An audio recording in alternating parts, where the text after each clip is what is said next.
Rockstar, एक ऐसे artist की कहानी जिसने गरीबी से उभरकर एक ऐसी दुनिया को देखा जहां पर नेम फेम शोहरत तो थी मगर वो प्यार नहीं था जिसे उसने रात दिन चाहा था। ये कहानी सिर्फ एक कहानी नहीं बल्कि एक इमोशन है। तो आज इन्हीं सारे इमोशंस, सारी फीलिंग्स और इस 2011 में आए मास्टरपीस को मैं आपके सामने प्रेजेंट करने जा रहा हूँ। So now without wasting any time चलिए डायरेक्टली आते हैं इस कहानी की मेन स्टोरी लाइन की तरफ। यहाँ पर हमें इटली राज्य दिखाया जाता है और जनार्दन जाखड़ उर्फ जॉर्डन की कॉन्सर्ट की टिकटें हर कोई खरीदने के लिए पागल हो चुका था। एंड देन सीन शिफ्ट होता है कहानी के मेन लीड कैरेक्टर जॉर्डन पर, जो कि इस वक्त कुछ लोगों से कुट रहा था और तभी वो भागते भगाते इटली की गलियों से एक बस को पकड़कर सीधा पहुंच जाता है अपने मेन कॉन्सर्ट में और गिटार उठाकर धूम मचा देता है। एंड देन यहाँ से कहानी जाती है फ्लैशबैक। ये वो सीन था जब वो कॉलेज में था। इस वक्त वो और उसके बाकी सारे फ्रेंड्स गिटार बजाया करते थे, अपनी जैमिंग सेशन लिया करते थे, खूब एंजॉय किया करते थे। और एक दिन यूं ही जब बस स्टैंड पर खड़े होकर वो गिटार बजा रहा होता है तो पुलिस वाले आकर उसे बजा देते हैं और कहते हैं कि सैंडमा चल रहा है। मार खाकर आया जनार्दन जाखड़ अपने कैंटीन में बैठा होता है कि तभी कैंटीन मालिक खटाना उसे कहता है कि तेरे अंदर वो बात नहीं, वो बात जो एक आर्टिस्ट में होनी चाहिए, उसके लिए दिल का टूटना जरूरी है। और अब जनार्दन हर दिन यही सोचने लगता है कि आखिर दिल टूटता कैसे है। अब यहाँ पर कॉलेज के अंदर एनुअल फंक्शन के लिए हर कोई ऑडिशन दे रहा था, तो जनार्दन भी अपनी गिटार स्किल्स दिखाता है और बताता है कि पिछले 10 साल से गिटार बजा रहा हूँ। तो खटाना कहता है कि क्या 10 साल से आज तक कुछ हुआ है तेरा? तू और भी 10 साल लगा लेगा ना, फिर भी कुछ नहीं होगा। कभी तूने बड़े आर्टिस्ट की लाइफ देखी है? उनकी लाइफ में एक जुनून होता है, एक कमी होती है, वो आग होती है जो कि उन्हें बाकी सभी लोगों से अलग बनाती है। क्या तेरे अंदर वो बात है? जब दिल की लगती है ना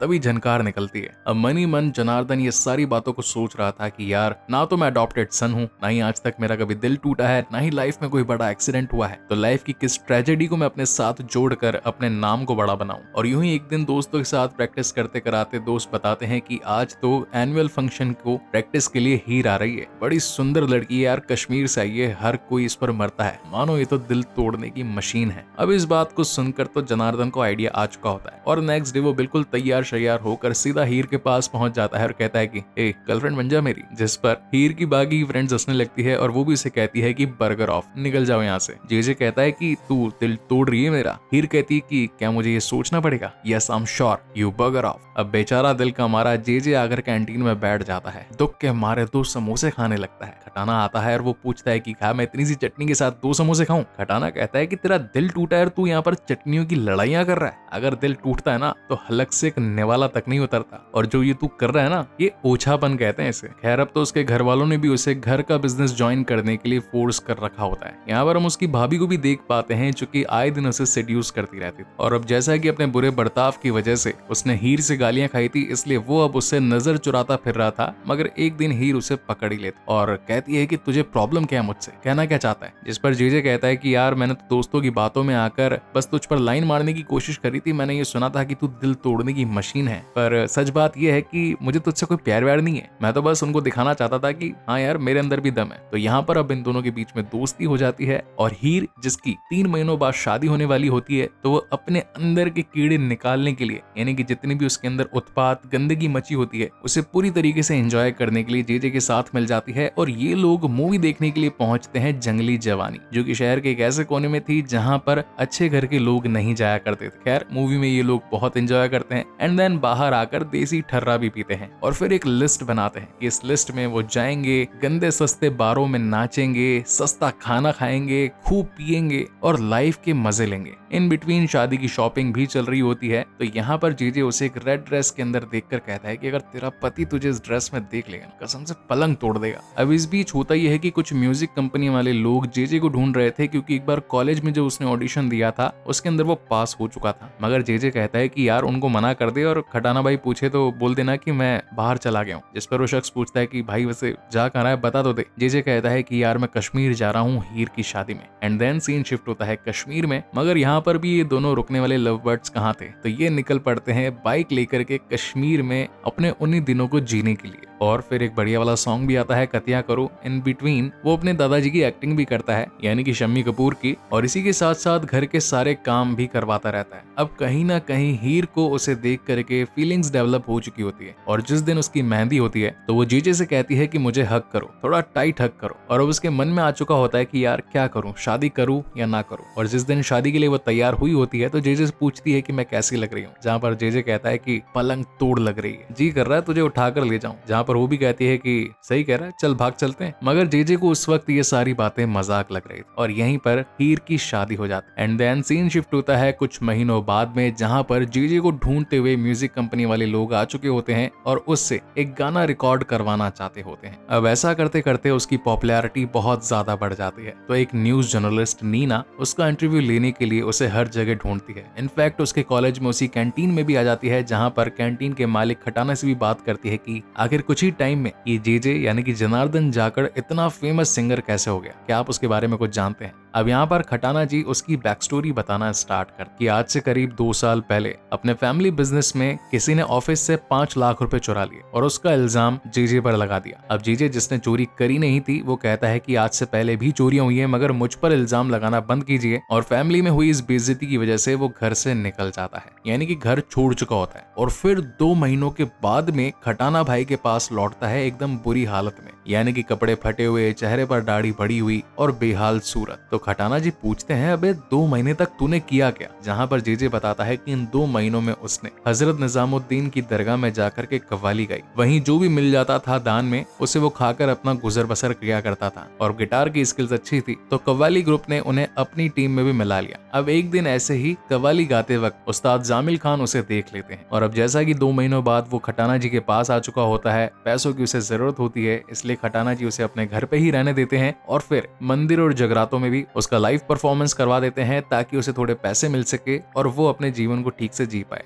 इन बिटवीन उसकी बात टी सीरीज म्यूजिक कंपनी में भी होती है, मगर जो गाना वो उसे बताना चाहते थे कि शहर में हूं मैं तेरे डारा डारा डारा डारा, ये गाना वो ठीक से गा नहीं पा रहा था। जहाँ पर कंपोजर कहता है कि तू गाना बजा रहा है कि गाने की बजा रहा है। जेजे को हुई उसकी बेइज्जती पसंद नहीं आती और वो यहाँ से जाने लगता है। इन बिटवीन उस्ताद जामिल खान की उस पर नजर पड़ जाती है और वो डींगरा को, यानी कि जो उनका मेन लेबल हेड होता है, उसे कहता है कि इस बंदे को वापस बुलाओ। और जब जेजे यहाँ पर आता है तो कहता है कि सर मैंने तो आपको कहीं देखा है, आप वही हो ना जो पुपाड़ी बजाते हो, मैंने आपको दरगाह में देखा था एक बार। जिस पर शम्मी कपूर जी, मतलब रियल में तो उसके दादा ही हैं, उस्ताद जामिल खान बताते हैं कि बेटा उसे पुपाड़ी नहीं शहनाई कहते हैं। तो जेजे कहता है कि मैं बोर हो जाता हूँ ये सब सुन करके, कुछ नया बजाओ। डींगरा कहता है कि अबे ये उस्ताद जामिल खान है, थोड़ा तमीज से बात कर। जिस पर उस्ताद जी कहते हैं कि ये बड़ा जानवर है, तुम्हारे छोटे पिंजरे में नहीं समाएगा, ये अपनी एक नई दुनिया बनाएगा। और अब इनकी बातें मान करके जेजे के साथ काम करना शुरू हो जाता है और यहाँ पर उसका एक फर्स्ट एल्बम भी निकल जाता है। और यहाँ से कहानी प्रेजेंट टाइम में आती है, जहाँ पर उसका इंटरव्यू लेने के लिए नीना पहुंची होती है और वो उससे पूछती भी है कि फिलहाल तो डींगरा साहब यूरोप में प्राग जा रहे हैं अपने नए म्यूजिक कॉन्सर्ट के लिए, क्या आप नहीं जा रहे? अब जैसे ही जेजे के बाद पता चलती है कि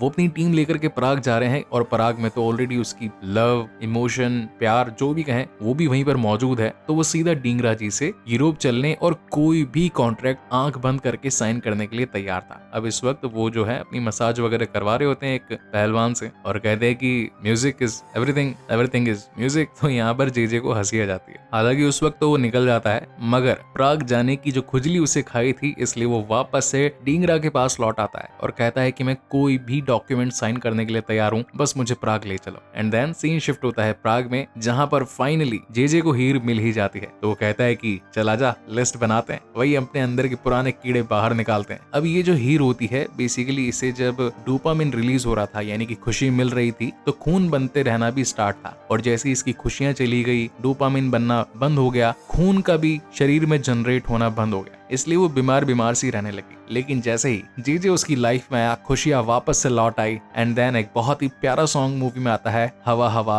रानी हवा हवा। वेल मैं इसे प्ले तो नहीं कर सकता, नहीं तो कॉपीराइट आ जाएंगे। इनफैक्ट वीडियो क्लिप से बनाकर भी इसे रिस्क उठा ही रहा हूँ। तो अगर आप लोगों को मेरी ये मेहनत, मेरा ये रिस्क उठाना पसंद आता है, देन प्लीज चैनल को सब्सक्राइब जरूर कीजिएगा। Now coming back to the main story, ये लोग अपनी पुरानी लाइफ को जीने के लिए वही पुराने फंडे आजमाने लगते हैं, यानी कि सस्ते बारों में जाना, लड़कियों को छेड़ना, पैसे उड़ाना और लंबी बाइक राइड्स पर निकल जाना। अब एक दिन यूं ही घूमते घुमाते हुए एक बहुत ही बड़े प्लेस पर पहुंच जाते हैं। काफी सारी घास होती है और बातों ही बातों में इन दोनों के ही बीच में किस हो जाता है। लेकिन हीर जो कि शादीशुदा होती है, उसे ये बात समझ में आती है कि अगर मैं ज्यादा जेजे के प्यार में गिर गई तो अपनी मैरिड लाइफ खराब कर बैठूंगी, इसीलिए वो उसे यहाँ से चले जाने के बारे में कहती है। मगर जेजे था जो कि उसका पीछा ही नहीं छोड़ रहा था। इनफैक्ट रात भर हीर भी सिर्फ उसी के बारे में ही सोच रही थी। अब एक दिन उसने जेजे को घर पर पर डिनर के लिए बुलाया होता है। तो जेजे बताता है कि यहाँ से हम जर्मनी जाने वाले हैं, हमारे और भी सॉन्ग्स रिकॉर्ड होंगे। जिस पर हीर का हस्बैंड कहता है कि कोई बात नहीं, तो हीर भी उसमें वॉलंटियरी कर लेगी। वैसे भी काफी टाइम से घर पर रहकर थोड़ी कमजोर सी लगने लगी है और जब से तुम आए हो इसके अंदर तो मानो एक नई एनर्जी सी आ चुकी है। और अब रात को जॉर्डन हीर को मिलने के लिए अकेले में बुलाता है, वो भी उससे मिलने के लिए आ जाती है और अब देखते ही देखते इनका प्यार फरमान चढ़ने लगता है। वहीं दूसरी तरफ जो लेबल उसने साइन किया होता है डींगरा के साथ, इसलिए वो अपने कंपोजिशंस बनाता रहता है, ढेर सारे गाने गाता रहता है और यहीं पर इन दोनों की ही दूरियां कहीं ना कहीं नजदीकियों में बढ़ने लगती है। और अब तो जैसे जैसे वो कोई शो करता या फिर कॉन्सर्ट करता, उसके बाद में फटाफट से आकर हीर को किस करता, क्योंकि स्टेज पर बजती तालियां उसका डोपामाइन रिलीज नहीं करती, बल्कि जो किस उसे हीर से मिलता